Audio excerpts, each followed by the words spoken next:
Okay, fine. Good morning, all. We This is the fourth class, not the fifth class for your NEET UZ physics. And ako'y ngarang po kay puputo gray ha matamda ako'y ngarang tawgibadu sige questions ibaw tawgibane ko. Kinematic questions kika si questions ibaw tawgre. Then further ako'y proceed tawgin na maka tawrzi ko. The day sida ina motion in a straight line.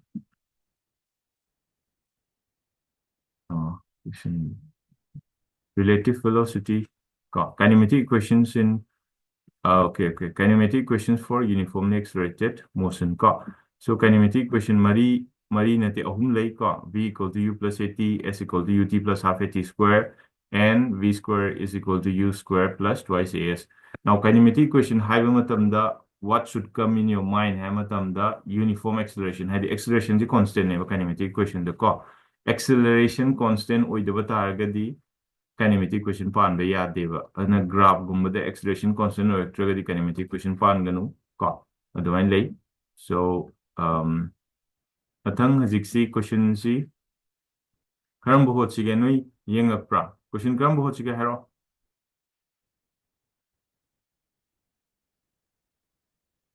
akoi yam kuine ne post later bida sasat adum keno toksulo ba yam kuine post lay bizi nungai teba adna hajizi the session is on record. So noina anything any question akhoi ne ngarang to give a question du karam manoi kau question sigisira question 27 to gre 28 chi to graba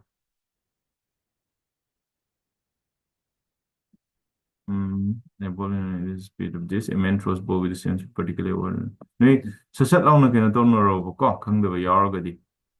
The ball is thrown particularly over speed the distance covered during the last 3 seconds. Okay, sito gre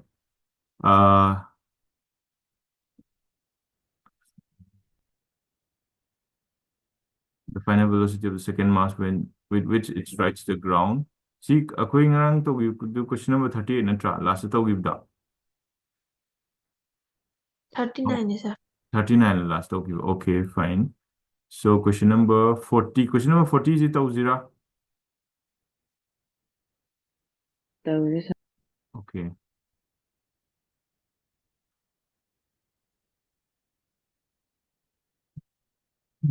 Ado CC the yaw is 2021 Bodang Oi brother I know even name ko sige like the yaw is it. Now sidagi henba 2022 2023 2024 hangiba question gai disu sartabudi lai noi disu leramni so this is solve toxi question for sabi yaragadi now a car accelerates from rest at a constant rate alpha for some time, after which it decelerates at a constant rate beta and comes to rest. If total time elapsed is t, then maximum velocity acquired by car will be so question ji kamai approach toni question ji demand ji kaino have se we have the maji car ji sumyang kala ni aduga at a constant rate alpha for some time, after which it decelerates at a constant rate beta.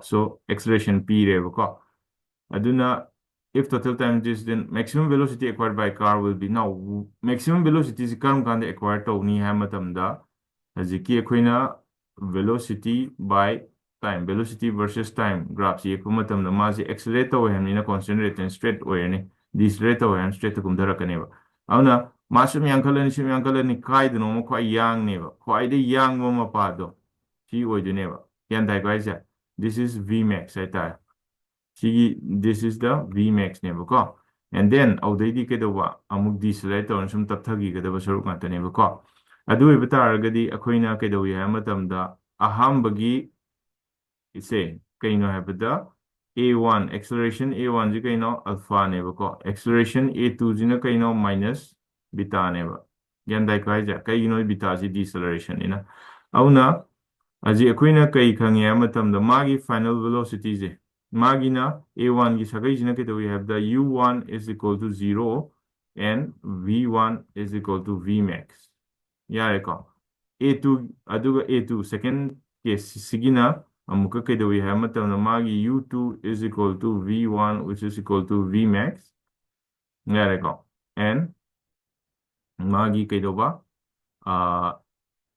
okay, n comes to raise haitra aduna v2 is equal to 0 raise tong lakpaina adu ergadi if total time elapsed so sida again mo pyramid keno t1 plus t2 is equal to capital T have a name ko adu this is v max putho have name adu di it's a very simple idoba yamna line ko it's a very simple question now kamain tongni ha matam da koina kaisinane u zu yawba b zu yawba a zu yawba t zu yawba first equation tare ko distance yawba amta sizinaganu sida moina distance matang kemta pandeba ko aduna koina kai khangi habda v equal to u plus at leibani v1 is equal to u di 0 lere ko a di keno alpha t1 tisim lere ko then assume gi sida na v do keno 0 is equal to u do keno v1 kai di u2 do v1 ina minus beta t2 haitare gyan tai ko adu oiba taragadi equation 1 2 sida equation 1 and 2 ai si je id ningdram noi pekhadadi 1 and 2 kai thaganu ko implies noi khangna sum thabani b1 je sum pugradi kai tare beta t2 is equal to alpha t1 gyan tabra ta dabra kai no di b1 na mana halamni na ko natragana moina puthwai je kaina then maximum velocity required by car hamni ko aduna moina puthwai si sumaining tausi duragadi 1 and 2 z aina zik sum tawrage ko sum taw matamda 2 times of v1 is equal to alpha t1 plus nate minus tarani ko minus beta t2 tarani taroida si sum taw the b1 asom puthokro minus ko crop b1 adu eragadi ke we have the v1 is equal to alpha t1 plus beta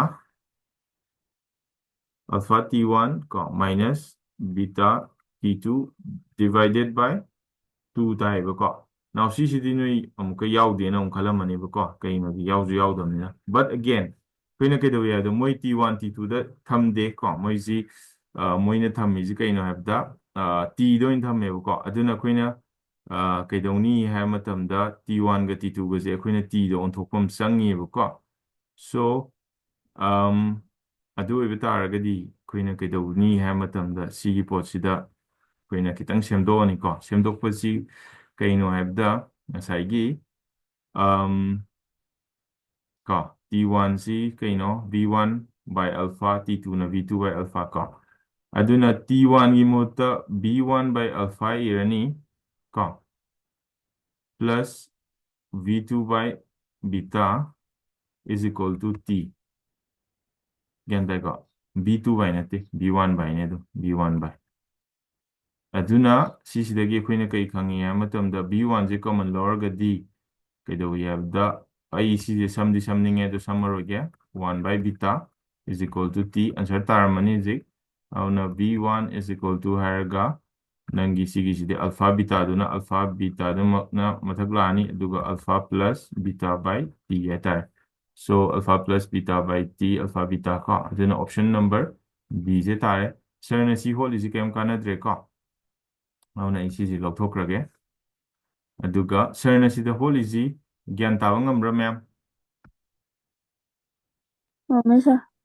ngameba ko great so sisina sigi sisung sisinai ne ko ina ko ana let's say cc1 harge sina 2 harge sisina 3 harge aduna 1 2 and 3 sisinaraga sisi lakpo ko antu daidi na 1 2 then na sila ko duga answer da si pange ko ma'am loinemak yahoraba jikise gyan loin tahobra kumnaro ne kumdaba tawgunu ko kumnaro ko taiba ko thau gyan tabra thau Tai sir.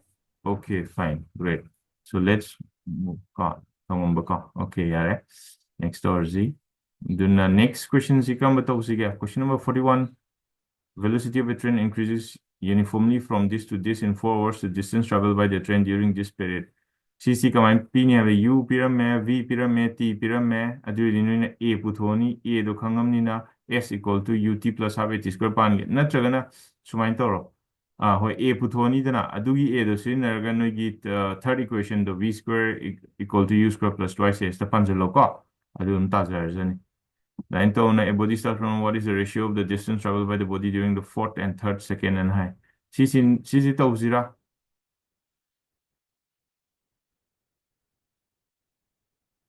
ꯇꯧꯁꯤ or ꯇꯧꯔꯣꯏ ꯇꯧꯔꯁꯦ ꯁꯥꯔ ꯁꯥꯔ ꯇꯧꯁꯤ ꯁꯤꯗꯤ theory ꯍꯥꯏꯔꯣ ꯁꯤꯁꯤꯗꯤ theory ꯀꯩꯗꯧꯕ ꯁꯥꯔ ꯌꯥꯔꯅꯤ ꯇꯧꯔꯁꯦ ꯑꯗꯨꯝ ꯅꯠꯇꯦ ꯁꯤꯒꯨꯝꯕ ꯀꯣꯏꯁꯟꯁꯦ ꯀꯩꯗꯧꯋꯤ ꯑꯥ ꯍꯥꯏꯕ ꯃꯇꯝꯗ ꯅꯣꯏꯅ ꯑꯒꯦꯟ ꯀꯩꯅꯣ ꯇꯧꯒꯗꯕꯅꯦ ꯍꯧꯖꯤꯛ ꯁꯣꯜቭ ꯇꯧꯔꯒ ꯁꯤꯁꯤ ꯇꯤꯛ ꯇꯧꯁꯜꯂꯦꯅ ꯑꯗꯨꯒ ꯑꯗꯨꯝ ꯀꯩꯅꯣ ꯄꯩꯈꯥ ꯃꯅꯨꯡꯗ ꯁꯣꯜቭ ꯇꯧꯒꯗꯕ ꯀꯣꯏꯁꯟ ꯅꯠꯇꯦꯕ ꯁꯤꯒꯨꯝꯕꯁꯦꯀꯣ ꯄꯩꯈꯥ ꯃꯅꯨꯡ ꯁꯣꯜꯚ ꯇꯧꯕꯗ ꯃꯇꯝ ꯆꯪꯒꯅꯦꯕ ꯑꯗꯨ ꯌꯥꯝꯅ ꯁꯤꯒꯨꯝꯕꯁꯤꯗꯤ ꯀꯩ ꯍꯥꯏꯅꯤ ꯍꯟꯖꯟ ꯁꯣꯜꯚ ꯇꯧꯔꯛꯄꯒꯤ ꯐꯥꯔꯛꯄ ꯍꯥꯏꯕꯗꯣ ꯍꯟꯖꯟ ꯁꯣꯜꯚ ꯇꯧꯕꯩ ꯊꯋꯣꯏꯀꯤ ꯐꯝꯃ ꯐꯥꯕ ꯅꯠꯇꯕꯀꯣ ꯈꯪꯉꯒ ꯁꯣꯜꯚ ꯇꯧꯗꯣꯏꯅꯤ ꯑꯗꯨꯒ ꯄꯩꯈꯥ ꯃꯅꯨꯡꯗꯗꯤ ꯁꯤꯒꯨꯝꯕ ꯁꯣꯜꯚ ꯇꯧꯔ ꯂꯩꯅꯕ anyway a body starts from rest ꯑꯗꯨꯗꯤ U = 0 ꯅ ꯄꯤꯔꯝꯃꯦ what is the ratio of the distance traveled by the body during the fourth and third second ꯑꯗꯨ ꯑꯣꯏꯔꯒꯗꯤ ꯃꯣꯏꯅ ꯄꯨꯊꯣꯛꯏꯁꯤ ꯀꯩꯅꯣ distance traveled S ꯍꯥꯏꯔꯒ ꯀꯩꯗꯧꯕ S1 ꯁꯤꯅ ꯀꯩꯅꯣ ꯍꯥꯏꯕꯗ T distance traveled by the body during the fourth second 하니까 fourth second 하ꯕꯗꯤ just 그게 아니 ST5 minus T4 하이타래 divided by S2 지나 그이노 하브다 third second 하면이나 T3 minus T2 거 is equal to what? 시네버 question 지도 항이지 U is 0 피람마가 겐 답라 이제 now ꯍꯧꯖꯤꯛ ꯃꯣꯏꯅ ꯁꯤꯁꯤꯗ ꯑꯦꯛꯁꯂꯔꯦꯠ ꯇꯧꯗꯦ ꯍꯥꯏꯗꯦꯕ ꯀꯩꯝꯇꯀꯣ ꯑꯗꯣ ꯑꯦꯛꯁꯂꯔꯦꯠ ꯇꯧꯗꯦꯅ ꯂꯧꯔꯅꯤ ꯀꯩꯅꯣ ꯑꯦꯛꯁꯂꯔꯦꯠ ꯇꯧꯕ ꯇꯥꯔꯗꯤ ꯕꯦꯔꯥ ꯀꯥꯔꯅꯤꯀꯣ ꯁꯣꯜꯕ ꯇꯧꯕꯗ ꯑꯦꯛꯁꯂꯔꯦꯠꯁꯤ ꯇꯧꯋꯤꯔ ꯇꯧꯗꯦꯔ ꯑꯩꯈꯣꯏ ꯈꯪꯗꯦꯕ ꯒ꯭ꯌꯥꯟ ꯇꯥꯏꯀꯣ ꯍꯥꯏꯁꯦ ꯑꯗꯨ ꯑꯣꯏꯕ ꯇꯥꯔꯒꯗꯤ ꯑꯩꯈꯣꯏꯅ ꯌꯦꯁ ꯑꯒꯦꯟ ꯑꯦꯛꯁꯂꯔꯦꯠ ꯇꯧꯗꯦꯅ ꯂꯧꯕ ꯌꯥꯔꯣꯏ ꯀꯩꯅꯣ ꯑꯦ ꯕꯣꯗꯤ ꯁ꯭ꯇꯥꯔꯠ ꯐ꯭ꯔꯣꯝ ꯔꯦꯁꯇ ꯂꯩꯕꯅꯤꯅ ꯑꯦꯛꯁꯂꯔꯦꯠ ꯇꯧꯗ꯭ꯔꯒꯗꯤ ꯀꯃꯥꯏꯅ ꯚꯦꯂꯣꯁꯤꯇꯤꯗ ꯂꯥꯛꯀꯗꯣꯏꯅꯣ ꯅꯠꯇ꯭ꯔꯥ ꯍꯥꯏꯗꯤ ꯀꯃꯥꯏꯅ ꯃꯥꯏ ꯚꯦꯂꯣꯁꯤꯇꯤ ꯔꯦꯁꯇ ꯂꯩꯔꯦ ꯔꯦꯁꯇ ꯑꯗꯨꯝ ꯂꯩꯒꯗꯕꯅꯦ ꯑꯗꯨꯅ ꯔꯦꯁꯇꯒꯤ ꯚꯦꯂꯣꯁꯤꯇꯤ ꯑꯃ ꯌꯥꯎꯔꯛꯏꯁꯦ ꯑꯦꯛꯁꯂꯔꯦꯠ ꯇꯧꯕꯩꯅꯦꯕꯀꯣ ꯑꯗꯨꯅ ꯑꯦꯛꯁꯂꯔꯦꯁꯟ ꯂꯩꯔꯅꯤ ꯗꯤꯁꯇꯦꯟꯁ ꯂꯩꯔꯅꯤ ꯀꯣ ꯁꯣ ꯑꯗꯨ ꯑꯣꯏꯔꯒꯗꯤ ꯑꯩꯈꯣꯏꯅ ꯀꯩꯗꯧꯋꯤ ꯍꯥꯏꯕꯗ ꯁꯦꯀꯦꯟ ꯏꯀ꯭ꯋꯦꯁꯟ ꯁꯤꯖꯤꯟꯅꯧ ꯑꯗꯨꯅ ꯈ꯭ꯋꯥꯏ ꯐꯅꯤꯀꯣ ꯀꯩꯅꯣꯗꯤ Uꯗꯣ 0 ꯆꯠꯈ꯭ꯔꯅꯦꯕ ꯒ꯭ꯌꯥꯟ ꯇꯥꯏꯀꯣ ꯑꯗꯨꯒ ꯑꯩꯈꯣꯏ ꯐꯥꯏꯅꯦꯜ ꯚꯦꯂꯣꯁꯤꯇꯤ V ꯌꯥꯎꯕ ꯄꯥꯝꯗꯦꯕ ꯀꯩꯅꯣ Vꯒꯤ ꯃꯊꯧ ꯀꯩꯝ ꯂꯩꯇꯦꯕ ꯁꯤꯗꯩꯁꯤꯗ ꯒ꯭ꯌꯥꯟ ꯇꯥꯕ꯭ꯔꯥ ꯍꯥꯏꯁꯦ ꯑꯗꯨꯅ ꯑꯩꯅ ꯍꯧꯖꯤꯛ S1 ꯄꯨꯊꯣꯛꯀꯦ ꯍꯥꯏꯔꯒꯗꯤꯀꯣ S1 ꯄꯨꯊꯣꯛꯀꯦ ꯍꯥꯏꯔꯗꯤ T = 5ꯇ ꯑꯗꯨꯅ UT ꯗꯨꯃ 0 ꯆꯠꯈ꯭ꯔꯅꯤ Uꯗꯨ 0ꯅꯤꯅ half A ꯍꯥꯏꯔꯒ T², half A ꯍꯥꯏꯔꯒ T² ꯀꯣ so fifth second ꯅꯤꯅ 5² ꯂꯥꯛꯑꯅꯤ ꯀꯣ ꯑꯗꯨꯒ ꯆꯞ ꯃꯥꯟꯅꯅ -4² ꯂꯥꯛꯑꯅꯤ ꯀꯣ that's S1 and S2 ꯗꯅ half A ꯍꯥꯏꯔꯒ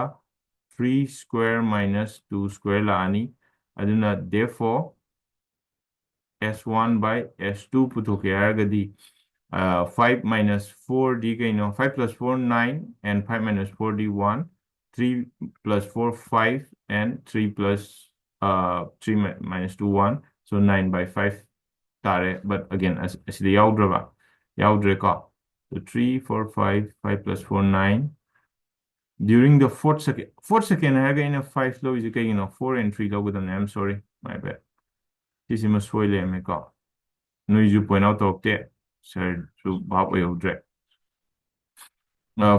ꯀꯩꯗꯧꯕ during the fourth second ꯍꯥꯏꯕꯅꯤꯅ T4 - T3 ꯂꯧꯒꯗꯕꯀꯣ so 4² and 3². now 4 + 3 is 7, 4 - 3 is 1. So 7:5. 7/5 tareको answer se. Gyan tabra? Sigise. Ngaubra? Gyan tadadi tade haro tadi ta haro kumdabadi tawgunu ko. ꯇꯥꯔꯦ ꯁꯥꯔ Nihata. Okay. Rosma tabra? ꯇꯥꯔꯦ ꯁꯥꯔ Singdi singi ko. Tay. Tungumma nang haige toromudo kaino? ꯑꯣ ꯁꯥꯔ ꯑꯩꯗꯤ ꯀꯩꯅꯣ ꯁꯤꯒꯤꯁꯦ ꯁꯥꯔ Hmm.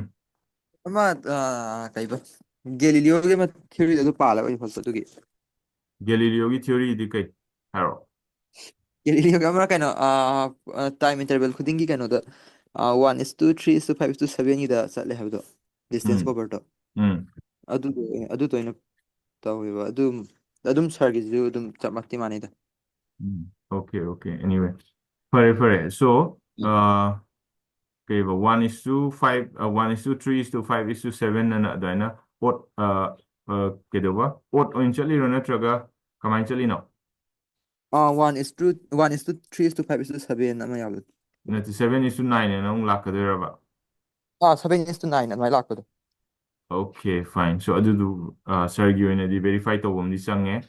So ma haisi chumbra lanbra habisi kaigino hai matamda ko square number gi neba ko aduna let's say first second the have the 1 second dabudi magi ratio si 1 le ani ko adu second and 2 square minus 1 square la ane and 3 la ane ba adu 3 square minus 2 square dana 5 la ane ba 4 square minus 3 square dana 7 la ane 5 square minus 4 square dana 9 la ane 6 square minus 5 square dana 11 la ane ba ko aduga but again hoy sumai la ane and then 1 3 5 7 9 11 sumai hum chakra ne aduna sisina first second ni ko this is for the first second and this for the second and this for the third second and this for the fourth second this for the fifth second and this for the sixth second and so on sum sakrani ko so okay fine aduna adugumba noina whatever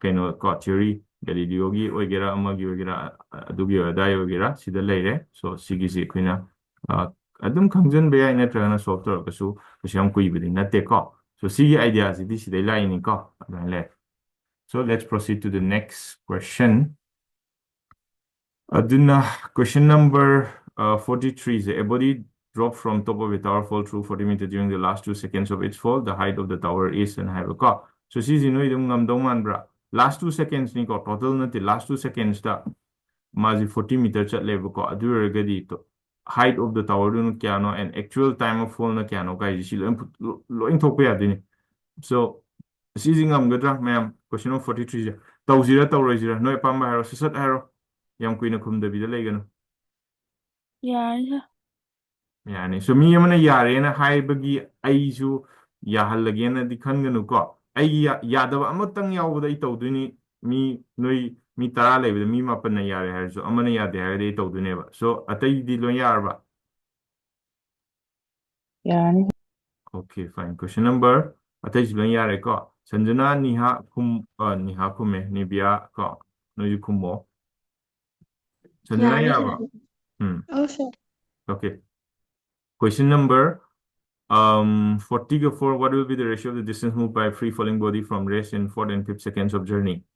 So, CCD, yani, ꯌꯥꯔꯅꯤ okay. A car is moving along a straight road with a uniform acceleration, passes through 2 points, this and this, separated by this and this. The velocity of the car midway between P and Q is an higher car. So, CCSU, yadra natragano yaro have a miyawdi higher car. Natragadi sir, dum sasalang proceed to gidoin. Okay, fine. Relative velocity ka. Relative velocity kisi. Isim tausi. Relative velocity is it I know the talk to the so it's a very simple concept. Oh, relative velocity. Now, relative velocity is kaino have the kamay laini have matamda same direction the layer gadi ka gari suppose gari amle ka whatever truck la kaino gari amle now sigi gari si in a same direction the chatpa adagi second scenario dana we have the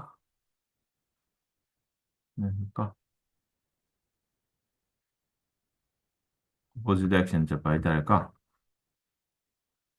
so opposite direction chanaba taragadi kaidorakani ha matamda sine chawman girl kitang pian gi pa yeah so same direction the chalagadi brz relative velocity is equal VR having a power okay having a phi V delta V dash BR them higher relative velocity is let's say this is V1 and let's say this is V2 B1 plus V2 sorry B1 difference B2 have a same direction B1 difference B2 B1 abu yang adudi B1 de B2 khaidoni B2 na bu yang B2 de B1 khaidoni aduga that is the formula for relative velocity yareko and then we have matamda kaiguma sisina V1 da chatle and sisina opposite direction da V2 da chatle aduragadi second case the relative velocity se cc kari oini hai matamda VR is equal to V1 plus V2 opposite direction na sum oini buko si kaigino hai matamda kaino to is hai matamda koina let's say ko nui marakta kanano ma ko whoever it dum haidi suppose let's say nang ji gari jida sigi gari jida tonge ko sida nang tonge kedoba and sida na sir tonge ko aduga nang gari je 60 km per hour de chale sir na maning lom de thogolai ni ko adu 70 km per hour de chale adi nang na sir de yeng pa matam da sir je 10 km per hour de khatang yang khat kani ba kai no di nang na samuk 60 de chatlim ne sir na 70 de chatli ne ba but sorokta si nakanda lepi ba mi jina yeng ba di sir 70 chatli nang na 60 de chatle but akhui ni je amana ma yeng na ba di ai jen nangi matungina 10 km per hour da mathak ta chakhalani sir na muka nang je 10 km per hour maning han gi boin khan ni ba ko so aduna ne difference lo is auna kaido we have the b1 bu chawre b1 the difference lo b2 no bu chawre b2 the difference lo ko and ziki second scenario sidana kaido we have matam da akhuina second scenario sidana ne second scenario sidana kaido we have matam da akhuina sigi ka akhuini je ko akhuini ji kaidonani have the opposite direction da lakna gadoine ba aduna noi dum khangam ni gari gi thongnaw ma pa da phamba whatever bus to gera or any four wheeler or any even train or gera ko auna nakan da phama matam da opposite direction dai lak yam yang mane ba long to pura yang pa silak pane ba ko auna kai gum nang na b1 da chatpa tar ga opposite direction ni na b2 lak pa tar ga di nangi respect ta Haziki atopa gari si B1 plus B2 ki speed ta chatkaniba gyan tabra but soroki si nakanda lepiwa miduna di si sina B2 som direction da si na B1 som direction da oina mana udoineba but adubu moini se amana amagi respect yin na matam da di yam tine yang ne ba kayino di habdi mazi masana chachai ji khangdeba but ma masasi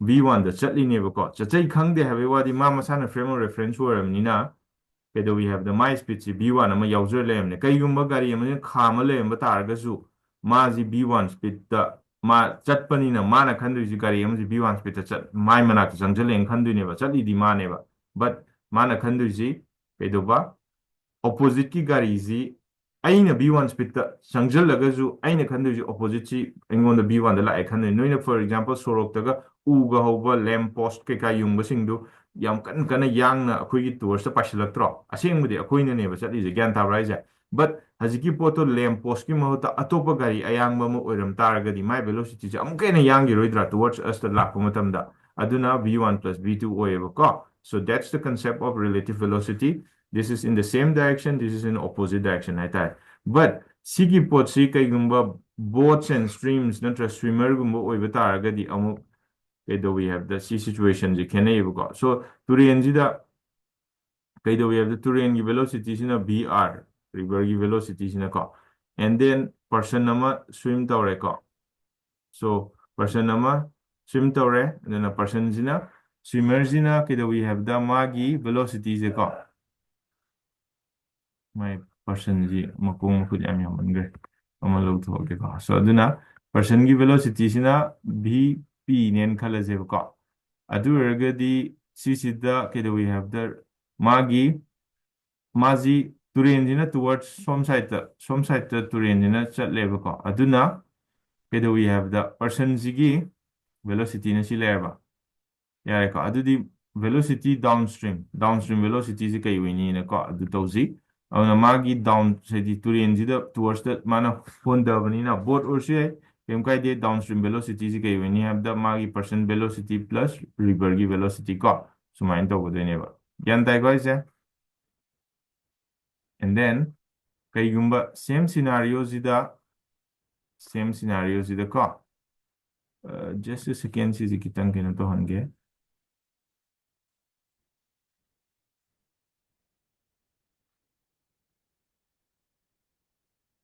CD kasolven challenge. Yeah, ko. Now, yung ko sisina madi turiyan na pondarak mo downstream nebo ko. Aduga mathang gisina kayo di ba?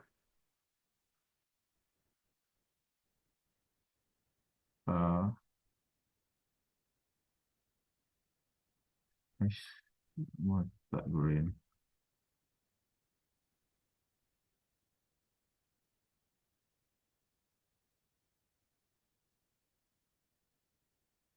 Okay. Now, either we have the kaigumba turiyan zina mathak kaya turiyan budi dum makadam sa tole ne is person zina mathak ta hongal leba ko person zina or boat or zi ko the person zina mathak ta hongal leba.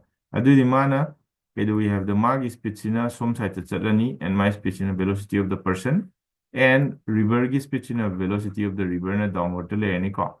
So adu ibataragadi sigi matang sida relative velocity si kayo ini have the relative to magi the upstream da ko. So velocity upstream do. Sina VD ay sina downstream ay ni VU ay sina upstream ay ni upstream velocity si kay tani have the magi person gi velocity minus river gi velocity o ini ko. Ang na boat or CI person gi mo to boat or CI ko. Si D ay sina downstream ay ni ko. Si D stands for downstream. And this U stands for upstream. Now, the idea is, the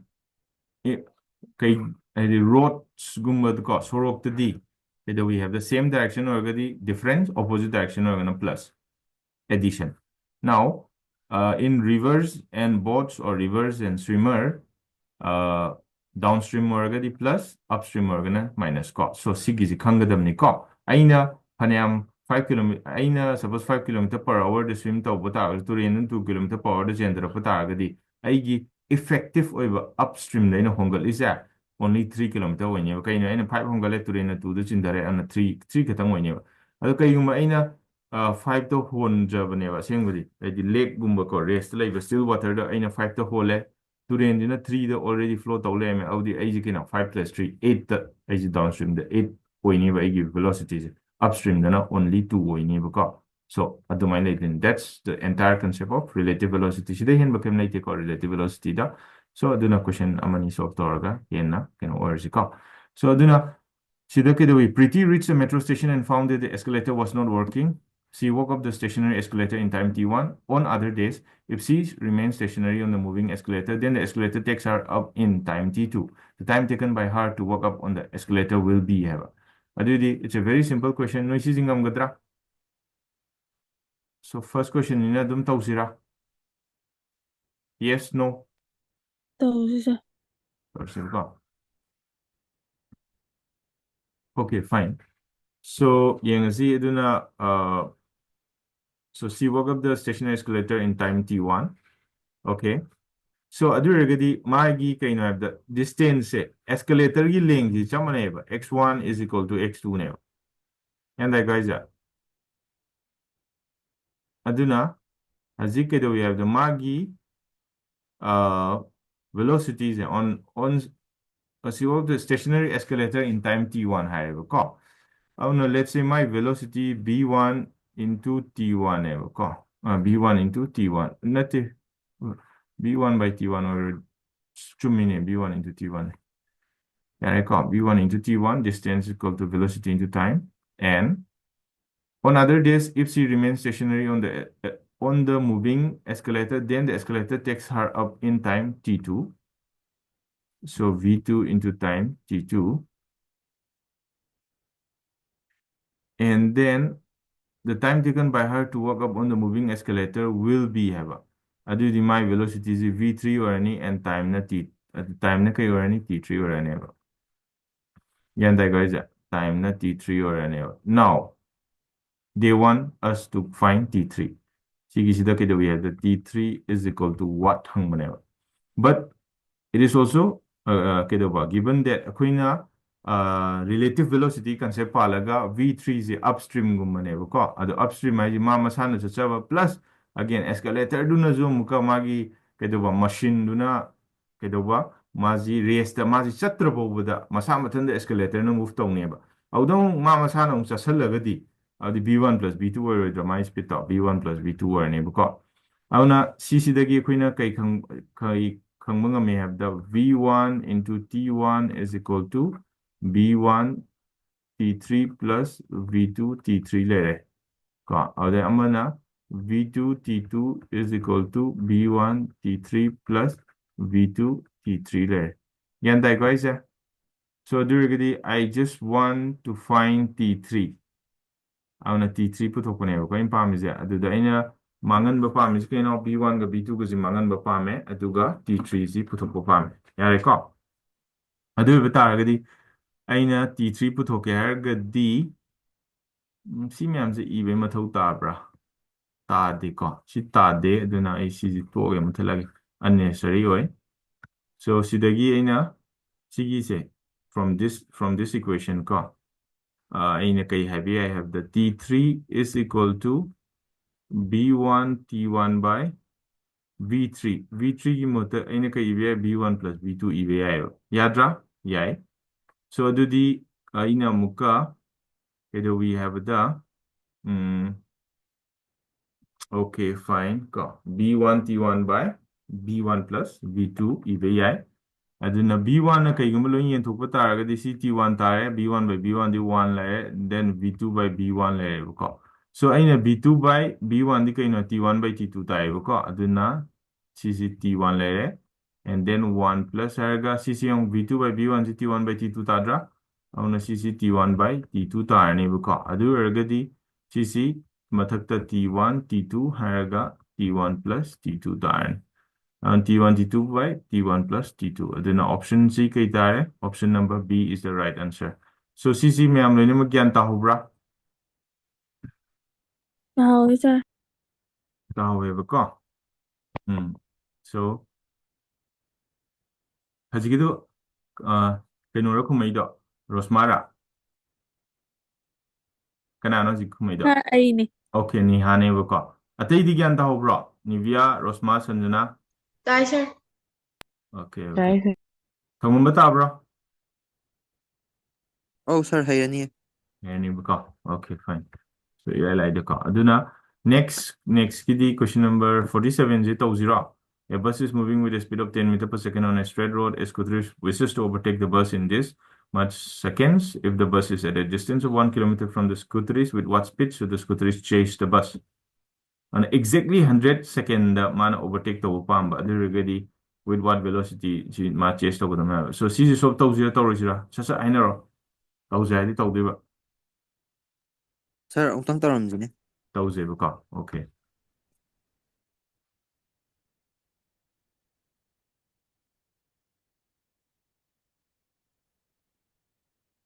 A bus is moving with a speed of 10 kilometer per hour, 10 kilometer per second on a straight road. Okay, so bus ki speed, velocity of the bus is equal to 10 meter per second. A scooterist wishes to overtake the bus in 100 seconds. Okay, if the bus is at a distance of 1 kilometer from the scooterist, with what speed should the scooterist chase the bus? All right, so adu ibita argadi question Z. Kamaina kuni approach tong niya matamda. Ngasaygi kaidoba scooterist sinane thogadu ise 1 kilometer khatangla or 1 kilometer hienbra ana haibiduneba ko. So in exactly 100 seconds, the distance traveled by the bus in exactly 100 seconds, T is equal to 100 seconds. Bus to na S have distance, B have the bus. Physical, you only have the velocity into time ni. So BB into T ni aduna magi T jadi kena 100 second ina kay we have that 10 into 100 which is equal to 1000 meter neva ka. Okay, fine. Now aziki scooteris ki S distance traveled by the scooteris di kaino hai matamda already 1 kilometer ama chale 1 kilometer do di kaino torni ka. Distance, the total distance traveled by the scooteris to the kai oini hai matamda 1 kilometer ama mai mamang da eheta laigram ni na adu 1 kilometer dum chatla ni dana ko. Adu 1 kilometer do khatang na teo chatuja. Aduga haziki kaido we have the 100 seconds da another 1 kilometer ama gong chat kaneva. Auna total zi kaino have the 2 kilometer have the kaino have the 2000 meter. Neva scooteris na chatuji. Aduna scooteris ki velocity zi kaino have the Vs harga. Vs into T is equal to 2000. Yareka. Now what is T? T again. T is 100. 100 second na man chatuji ka. Aduna what is the velocity of the scooteris? Harga di 20. So it has to be 20 meter per second. Sisi gyan tahobra. Amka explain to zira. Kaino hai matamda bus ka scooteris ka zai. Kaido we already 1 kilometer apart lay. Gyan dai guys that. So this is the bus. Then this is the bus and kaido ba bus se ka maman sakya ka. And the scooteris na kaido we ha matamda yigishida ka. Whatever, it's my learning policy. Pumma toga any got whatever. Dorman Torneva, the Tomatum Zidakadoni have the already Muini Marakta lay distance 1 kilometer never got 1000 meter later already. Yarapas. But see, Kadoia. So smile now in 100 seconds, Kadoni have the sea bus. I bus yam sang with the year. So, do Kadowi have the CC later, then I actually CC my eye the give and lower again my distance. They lower again at scooter is someone great. Now, Queen, we have the 1000 meter harga. 1000 meter harga, okay, 5 lower give a call. Aduga, CC kind have the Kaim the ID heck how when T equal to 0 give a now T equal to next instant tadi 100 second after 100 seconds tadi can you have the mazi yek pazai kamai yek sigin kalin after 100 seconds na muka kamai lai ni amatam da bus another 100 meter amadamu chatkini yanda guys and then scootery sizu kai don't have the cc the lai dene scootery same jaga the lai dene adu same jaga the lai ge have targadi Kadoni have the already mazi 1 kilometer amagong chat level 1000 meter amagong chat level ko. You know this is na in 100 second. This is na starting ni ko sina t equal to 0. Sina t equal to bus sigyo ina ni ko sir na isa. Sina kay t equal to 100 second. The bus is level. Now scooteris q in the t equal to 0 then my this is the label cost could risk you in t equal to 0 is the label. Now the t equal to 100 second then see the t equal to 100 second for the scooteris. Now the scooteris na to is total 100 plus 1000 plus 1000 2000 meters never. So distance velocity into time never. Now the velocity of the scooteris time the 100 second in a yele so 20 tare ko so sumai ho kada gyan ta hudabra tabra Tại sao? Tade hai to mi yaw ro sigida. Ya dra. Ya ka. Okay, fine. So question number 48 chitawzira. A train of 150-meter length is going towards north direction at the speed of this. A parrot flies at the speed of this towards south direction parallel to the railway track. The time taken by the parrot to cross the road is an how the 5:15 150 already 10 tarani ko. So 10 second tar answer ko. It's so simple. ꯀꯩꯒꯤꯅꯣꯗꯤ opposite direction ꯆꯠꯅꯕꯅꯤꯅ parrotꯅ south ꯄꯥꯏꯁꯤꯜꯂꯦ trainꯁꯦ north ꯆꯠꯈ꯭ꯔꯦ ꯑꯗꯨꯗꯤ relative speed to ꯀꯩ ꯇꯥꯔꯅꯤ ꯍꯥꯏꯕꯗ 10 meter of the train and 5 meter of the parrot so total 15 meter per second ꯇꯥꯔꯦ ꯑꯗꯨꯒꯤ relative speed ꯇꯨꯅ distance 150 meter the ꯌꯦꯜꯂꯒꯗꯤ 150 by 15 is 10 so the correct answer is 10 seconds time taken by the parrot to cross the train is 10 seconds ꯁꯤꯁꯤ ꯒ꯭ꯌꯥꯟ ꯇꯥꯕ꯭ꯔꯣ ꯃꯌꯥꯝ ꯇꯥꯏꯀꯣ tabro ꯇꯥꯏ ꯁꯥꯔ. Right. So as we have completed this chapter, now we'll do motion in a plane. Motion in a plane da okay, we have the vectors and scalars blah blah khara yawi. So adu ai yam tena tawge ka. Ngi si pura natabani na haitare. Noi de gyan tana mong haige. So vectors and scalars ka. And we'll try to complete this chapter by tomorrow. Ayun po munang lusyan na ba ni ka. So, delay. What is the time now? 8:03. We have about 30 minutes left. Ngasi kita mo ditiyang na hore ko. So, vectors and scalars. Now, kananom da hangi ko ano idum ito ko. Niha, vector and scalar is kay kine. Vector na kayo, scalar na kayo niha.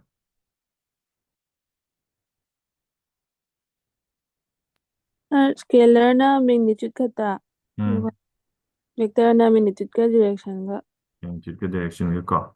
Nibia di. Tama na bra? Nibia? Oh, sir, manay. Rosma? Sanjana? Tama na bra? Manay. Sanjana di? Manay, sir. Tumumba? Sir, vector na direction khata. Okay. Scalar di? Direction yaudaba. Direction yaudaba kainova. Noi loinamukta ni hangi sarna. Vector and scalar Physical kainova. quantity. Ha? Direction yaudaba physical quantity. Yes, direction yaudaba physical quantity ka. Okay. So, khwaidi maru is physical quantity have a word to harappa pamba ka. Adiwane. Vectors and scalars are classification on physical quantities. Physical quantities ekhoina ani thokna khaidokpe yai. Those physical quantities which have sense of direction are known as vectors, which doesn't have any sense of direction are known as scalars. And physical quantities are the magnitude masana dum yauja dawla yabaneba. Aduna amka khoina the vector hargadi magnitude yaw vector hargadi magnitude and direction yaw physical quantity haibada la level ko. Vector hargadi direction laiba physical quantity dang haigadamneba magnitude pan bya deva. Scalar hargana direction laitaba physical quantity directionless physical quantity haigadamneba. Yan dai ko magnitude pan bya deva. Kaino di physical quantity or magnitude laitaba ya deva. Yan da raisa. Adain to na for example niha si kanano na hay matamda niha si mamit ani panba nupi masa amani kai have ya roiba. Mini already mamit ani pandol ni mamit keso ohum panya pote amak panya pote na cha auna vector and scalar as physical quantity ni physical quantity as magnitude adum yaw do le bani aduda akoina amuka magnitude and direction yaw ya gadi stupid oiba ko so we should not use the term magnitude when we define vector and scalar we have to use the term physical quantity ko auna vectors the physical quantities with direction.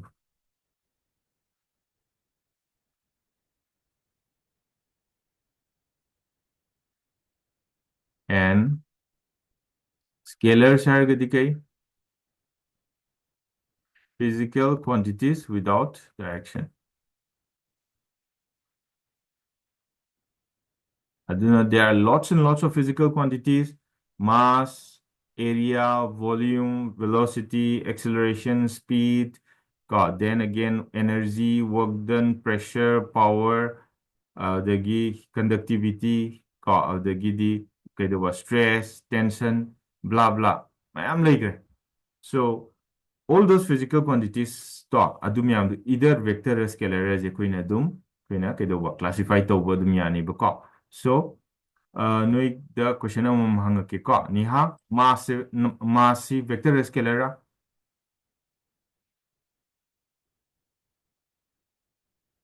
niha Sir, scalar. mass scalar ꯅꯦꯕꯀꯣ ꯅꯤꯕꯤꯌꯥ ꯀꯩꯅꯣꯁꯤ velocity ꯁꯤ vector scalar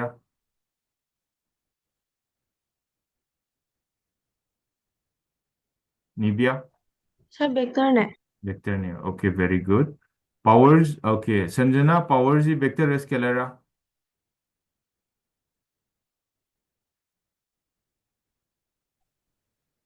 Sir, scalar. scalar neighbor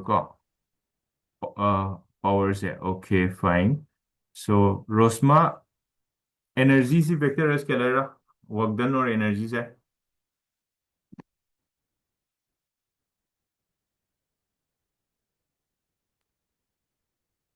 Scalar na to.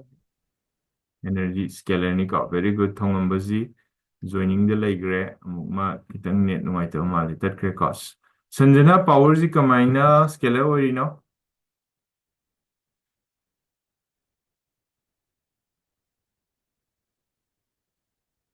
Sanjana tabra Oh, sir, tay. powers is kamaina kano scalar orino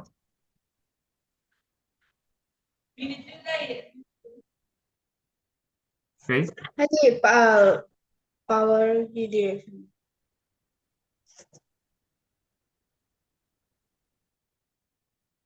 kayeba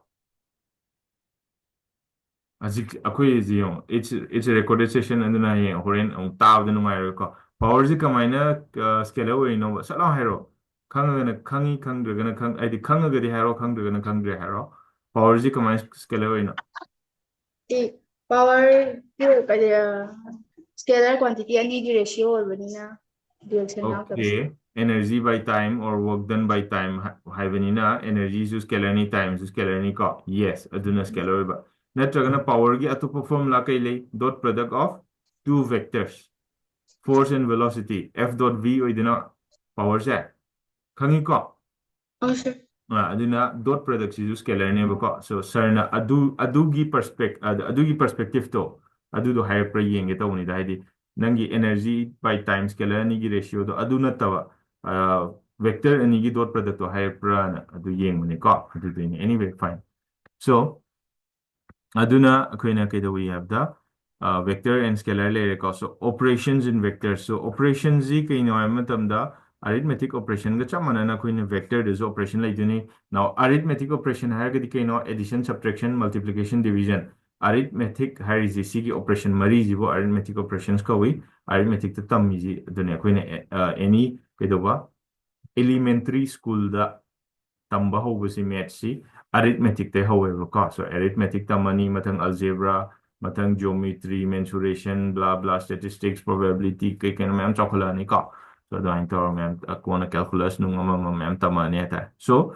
aduni na operation sida operation mari lay addition subtraction multiplication and division si vector ani divide to habisi koina keno tawde ko divide tawnate divide tawdabai maram ji kaigino ay matamda akoina kaidoba vector amda yen ba habisi when it comes to physical quantity ko it doesn't make sense haitare ko so I'll come to that now kaigino habido ko adulakani so operation gida I suppose let's say vector a plus vector b nen khala sebe ko adu ergadi adum magi direct magnitude lage ko so vector a plus vector b की magnitude chi kaino a square plus b square plus twice ab cos theta sumai leibo ko now what is theta harga di theta is the angle between the two vectors haitara between vector a and vector b ko adu oidani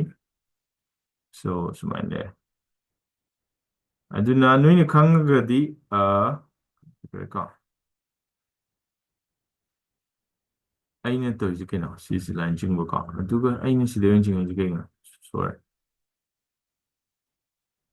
ꯌꯥꯔꯦꯀꯣ ꯁꯣ ꯁꯤ ꯁꯨꯃꯥꯏꯅ ꯂꯩꯔꯦ ꯁꯣ ꯁꯨꯃꯥꯏꯅ ꯇꯧꯗꯅ ꯅꯣꯏꯅ vector A minus vector B गी magnitude पुथोके हारगना root over कई लानी A square plus B square minus twice AB cos of theta so हंदक मुंगना minus लेबे को सीधा minus लेगना plus लेगना सीधा plus लेबे को so सीसी कमाइना derive तो रेनो को लेनो अदु अदा हारगदी Pythagoras theorem बुदी पालिनी को Suppose let's say I put on a p ge suppose this is vector A and suppose this is vector B. Do A plus B is the have the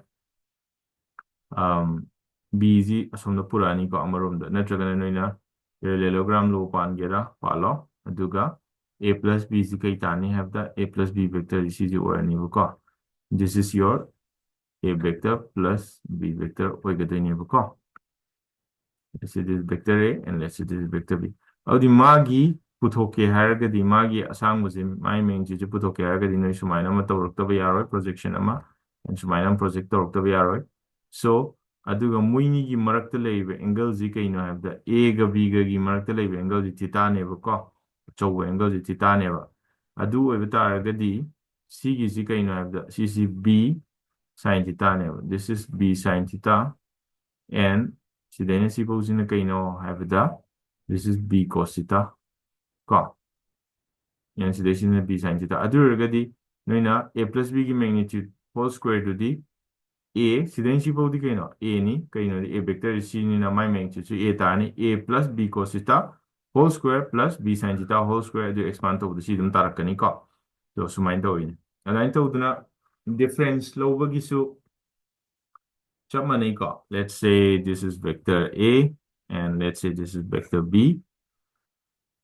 Adu avatar gadi koina vector A minus B C or any this this is let's say this is A minus B. A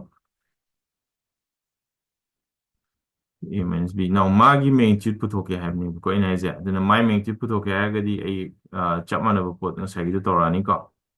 Aduna just a second ko my magnitude put okay gadi a sumaina projector ani and sumaina projector ani ganda ko isa aduna kedoni hamatamda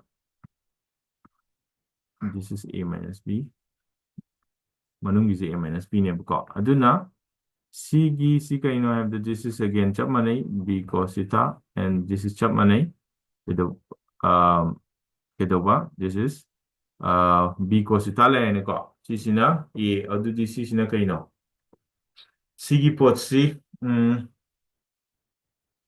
minus B ko so Pythagoras theorem C kuina kaida pangani C gi matang sida have the sida theta le ni na ko aduna sidagina C total Z C kaino have the sidaina C both total okay let me use the white one ka matam yam sang bazong pamui ka sidain C both zina kaino have that this is B no come direct this has to be B sin theta and this is B cos theta ka this has to be B sin theta and this total is B cos theta auna aina right angle triangle is C macha the pan because C is the right angle triangle is C whole acho is the pan A plus B is na hypotenuse of pan sina A minus B na hypotenuse of pan by C macha the pan because aduna B sin theta ga amazina kaino B cos theta minus A hata aduduga sum do matam da dum tarani masana ko sum nate Pythagoras theorem pan matam da dum masana dum tarani ko diwan so mayam dum gyan tabang ambrasi se Oh, sorry. Diwan habidi yem consider A vector minus B vector की magnitude से CG whole square to matam da B sin theta whole square plus B cos theta minus A whole square tane ko whole square aduna di CG asom sa ki A vector minus B vector की magnitude से C whole square B sin theta B square sin square theta B square cos square theta the B square tani the plus A square tani aduga minus twice AB cos theta ama hingo natra do the square root tari C dum tazare natra chamana na C the zutawra C ki dum C dum taran yan tai ko sa then this is the sum and difference ai now em tang kino mati hayam gi ko sum and difference ki matang da right hai this ya ba ya wo di ya but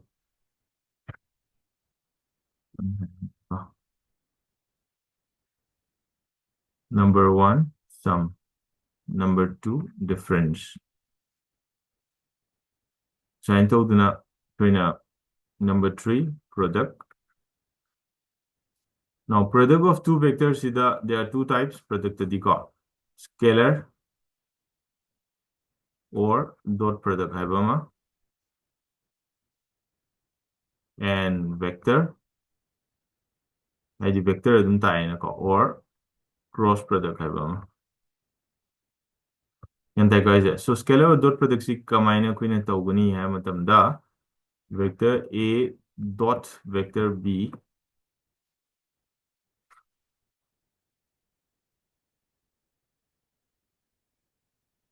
scalar dot product tosika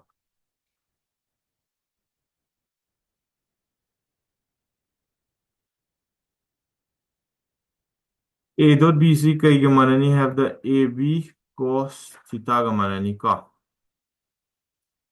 aduga cross product na kamain lai hai matamda AB sin theta ga n cap ana unit vector normal unit vector am yauni normal ladi kai no have the perpendicular oiba kanada perpendicular oiba hajiki piramiba ani du the perpendicular oiba haitare ka ai piramiba vector A ga vector B ga do moini da perpendicular oiba normal am yaukani ko so that's vector or cross product sumaina lai ga doini ko AB sin theta n cap ana ka now see akoina kamain to we have the example ama p ge ka have the let's say vector AC in A1 I cap plus A2 Z cap plus A3 K cap nena lower shape ka aduga vector B zina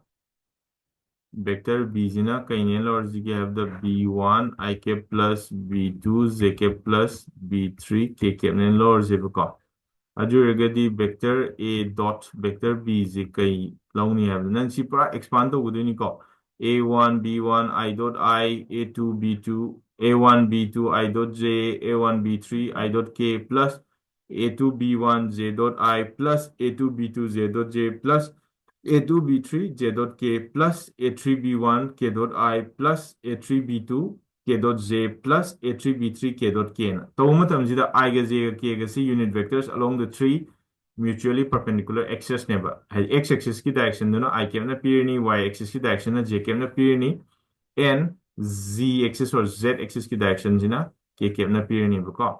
So let's say this is I cap and this is Y cap. This is Z cap hai this is Z cap and let's say this is K cap right there. Now, the morning dot product si cos C A dot B the AB cos theta I dot J the D 1 into 1 into cos 90 and cos 90 is 0 and 0 sakre ka.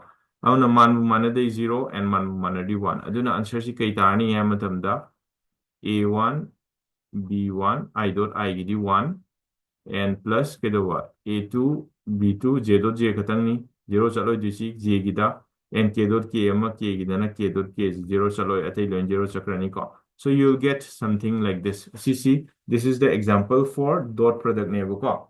Now example for cross product tausi gyan ta de haru ko.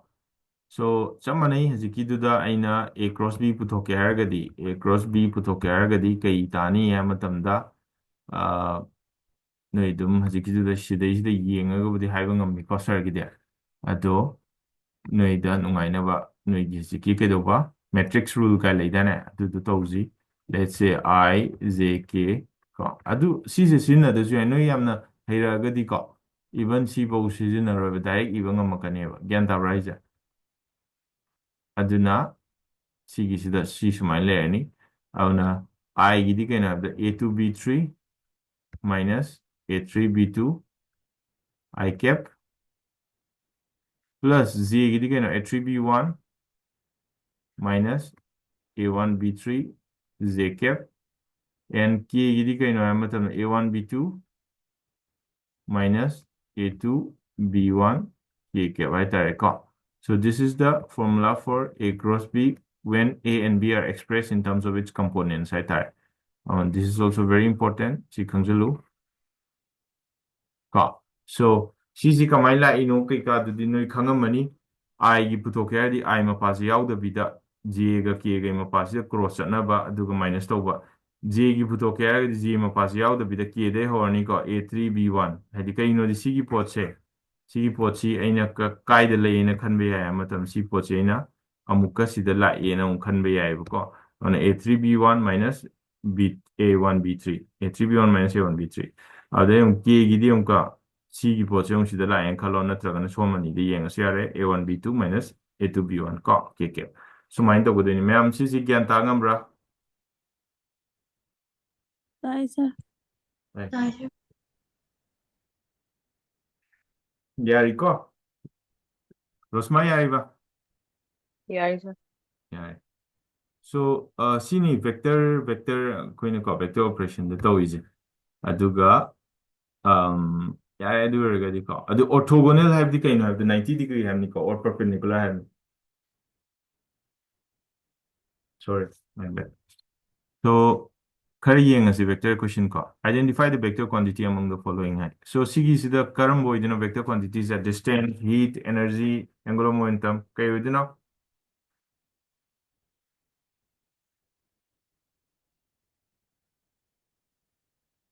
hello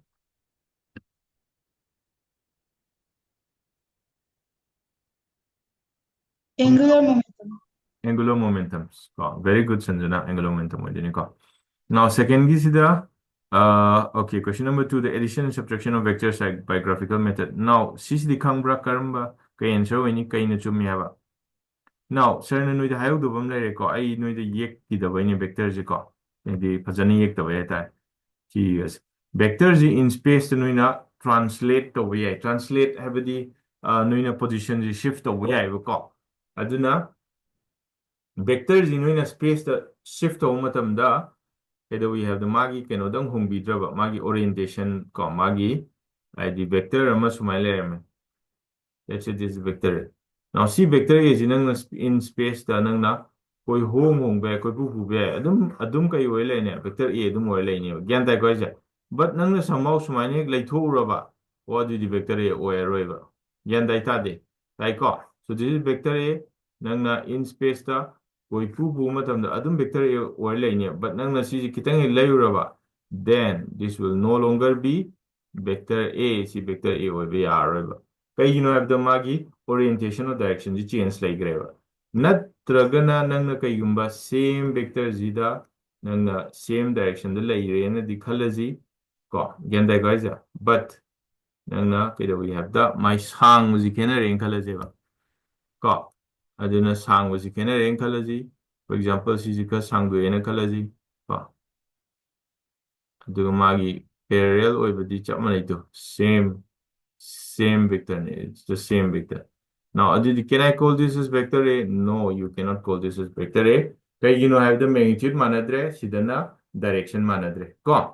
On a C vector A over R or C to A over R. And on a vector Z in space, you can translate, but without any change in its magnitude or direction. Now, this is vector A. CD this is still vector A. CD vector A anywhere in space, my magnitude and direction. See, vector identity mang dia. Vector my identity is magi magnitude ka direction na pi gani ko. Sir na dinga side magnitude high ge d in high. Aduna ko physical kon vector define to da. Hajik vector define to bonate. Hajik sir na to jina vector z position change to da hidi translate to matam da magi orientation and direction hong draga di vector ge identity to same or lay ko. Di one. And now 6 vectors A through F, A then A, B, C, D, E, F for layer have the magnitudes and direction indicated in the figure. Which of the following statements is true? So, yengo yamun yengo do kram chumi hero.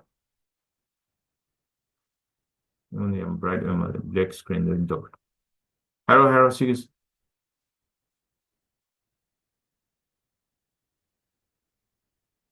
Hero.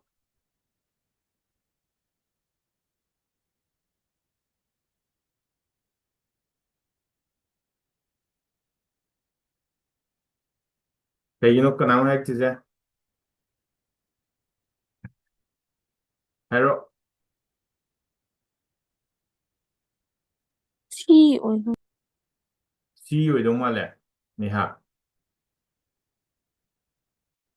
D plus E is equal to F.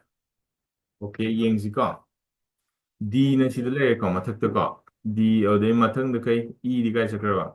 E na som side la ni ko. This is E. D plus E is equal to F. Okay, fine. Very good. C chume. Now B plus C or again B the C hapsalagadi som the lakadamni but magi F C the asom chatle aduna C sima yaroi. D plus C D the any kind of C hapsan matari F taroi C the F nate C vector yaw de C the pyram de and B plus E equal to F now B is the E hapsale adu the sumile gadamni but C the F sina asom lay so C yar yareko aduna so option number C D plus E equal to F is the right answer. Yeah, let's see that.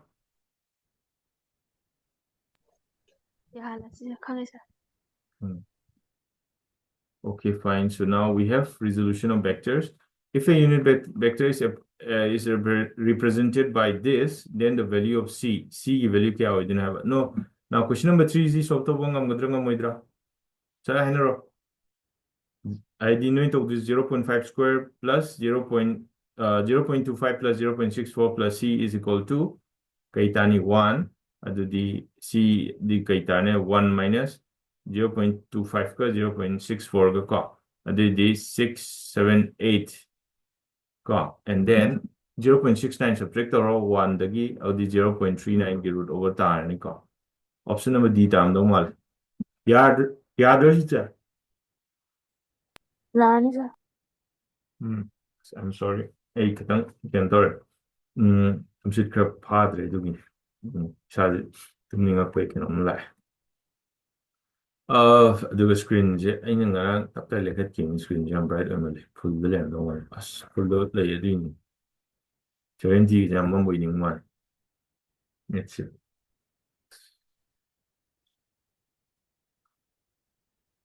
Okay, fine. So now, okay, now vector addition analytical method. So question number 4, I see if the magnitude of sum of two vectors is equal to the magnitude of difference of the two vectors, the angle between these vectors is have a call. So C is no can top solo. Angle over C is a call. And a formula the root over have a plus a square plus b square plus twice a b cos theta. Assume saitana root over a square plus b square minus twice a b cos theta. Everything ka krakanda a b suka krakanda plus cos theta ka minus cos theta ka mana by C. Karon kanda manani hamatamda 0 or kan manani on a cos 90 degree 0 na tra on option D tare. Yan tada versus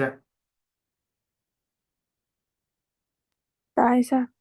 Ni hata hai. Atay di tada brani via Rosma Sanjuna. Taisa.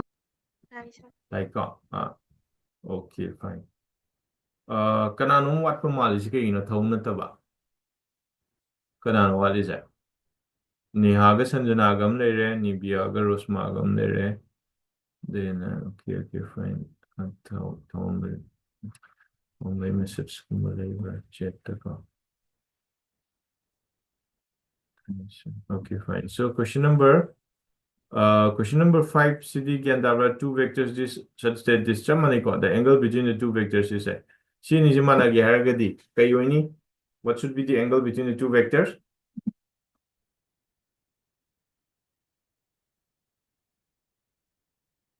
Huh?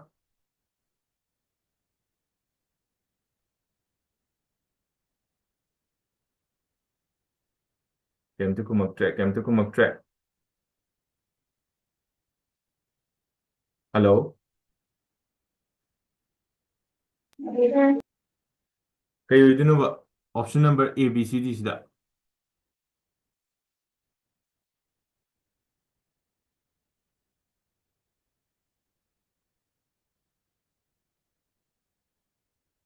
Kang bro.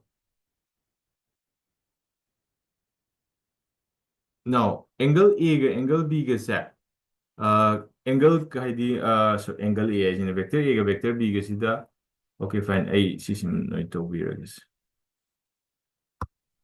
Let's see it ko 45 na 90 oibra have si ying save ko. Na 45 kan museum ni 90 kan museum ni ko.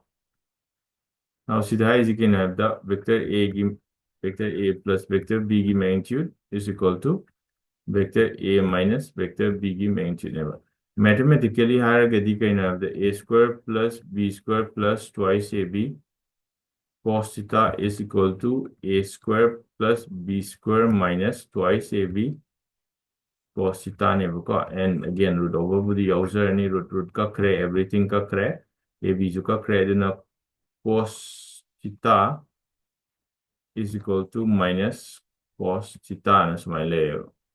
How do you already theta has to be kay or 90 degree. Ka. Yan data de Yes, sir. dai ka. Kay theta has to be 90 degree amatamda. Theta 90 is 0 on 0 is equal to minus 0 ne ka. Dumile ID 0 the minus plus later ni na minus into panam to still 0 or dum mana lay ni ka. Dumile like So that's it. Question number 6. Question number 6 ng gadra. Yung. Question number 6 ng gadra.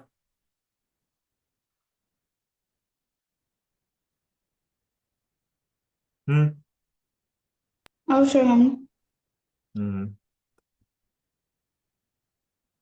Question number 7 ding ng gadra.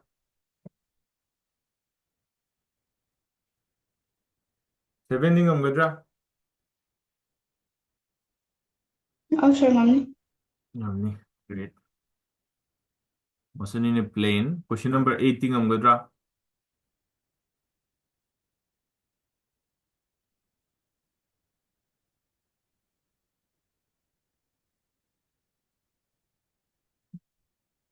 The x and y coordinates of the particle at any time are this and this, respectively, where x and this, the acceleration of the particle. Sisi, hotchira, nui ngamgadra.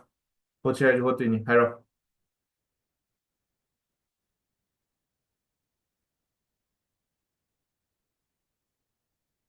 Kaya kung ang kumutiza. Yani, sir. Yarnibaka. Okay. So sigisi kamaina togaduinu haiba matamda question number 8 se ka. Magi x pirame and y pirame. X tagi aina kai puthoni vx puthoni. Vx di 5 minus 4t tarni and vy di 10 tarni. And then ax ang puthoni. Ax di kai no haibada. Ax di 4 tarni and ay di 0 tarni. And acceleration di 4 tarni. So t do 2 second adu da kem laite where x and y are meters in t. The acceleration of the particle at t equal to 2 second is equal to arga 4 meter per second. But again, yes, minus 4 ini kay di minus 4 t dong differentiate of the so t equal to 2 second or get t equal to 6 second or get any when go acceleration will be minus 4 meter per second so question number 9 yung question number 9 yung adu no yung ngamgodre yung ngamgodre di haro sorry ntak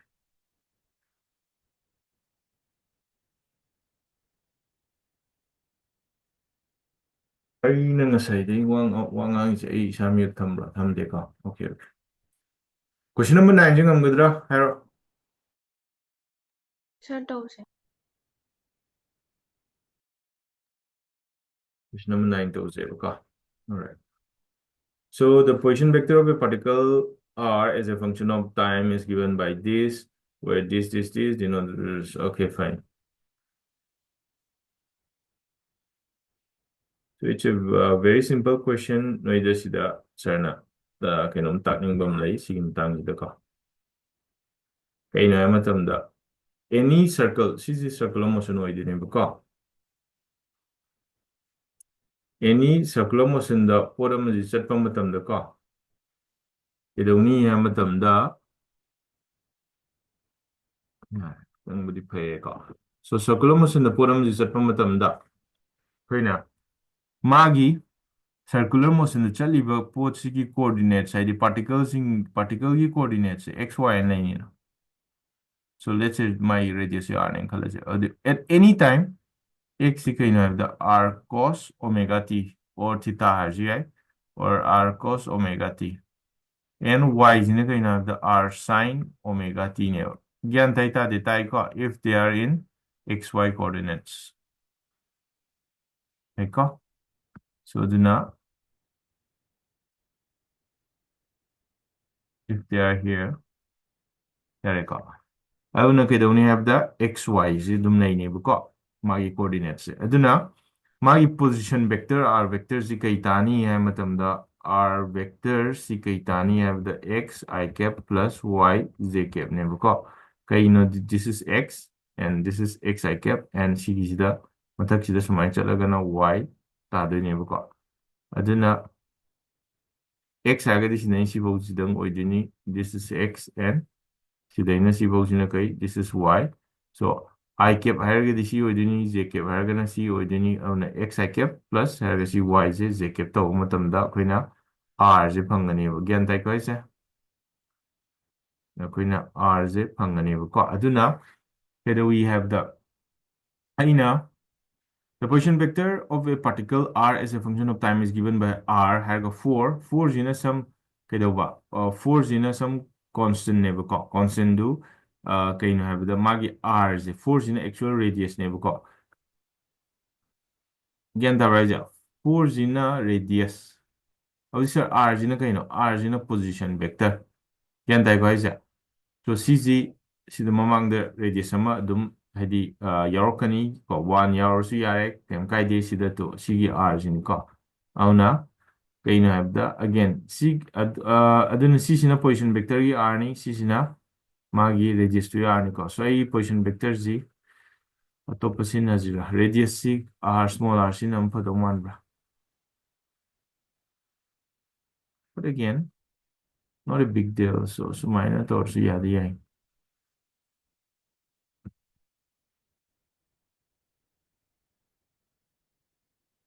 Naina CZ kay linear matam the R cos omega t I cap plus R sin omega t z cap ano small linear ko. Now it is the position vector I ko. This plus this is equal to this. Now this is the cos omega t. R si man lo toki matam da kakpa yagada yaro si vector ni sina kelani ko. So something like that one Auna sigi circle z kaino the magi radius 4 units way because on where r is in meters, t is in seconds, and I and j denote unit vector along. Which one of the following statements is wrong for the motion? Magnitude of the velocity of particle is 8 pi meter per second and I call magi magnitudes. So my magnitude si kamaina kuya kangmugabdi. Hayo the cos omega t. Omega z we compare to omega is omega is 2 pi by t Auna aude mo nang omega mo hutta kaile omega mo hutta 2 pi le ji omega t adu ragadi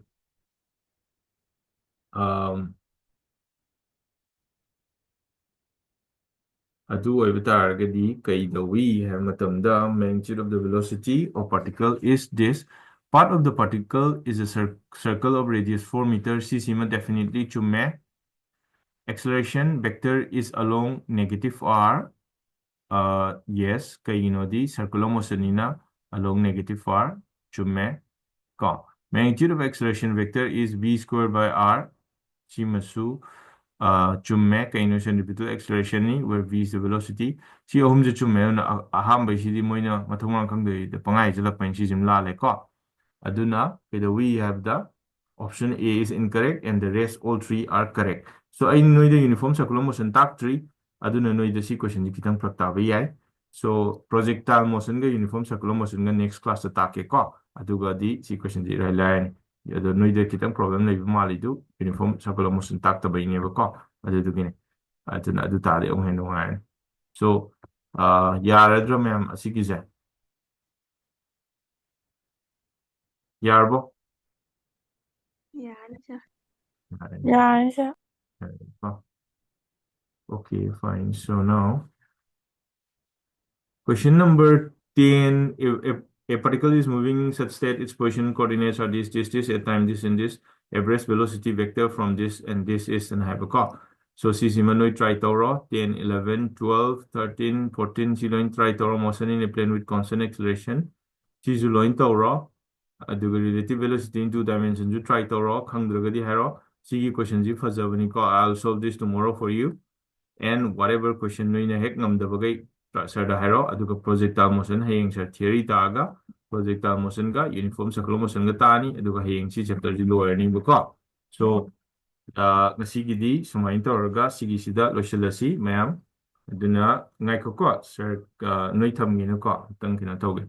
Okay, so let's end the recording. Where do I close it? I don't know.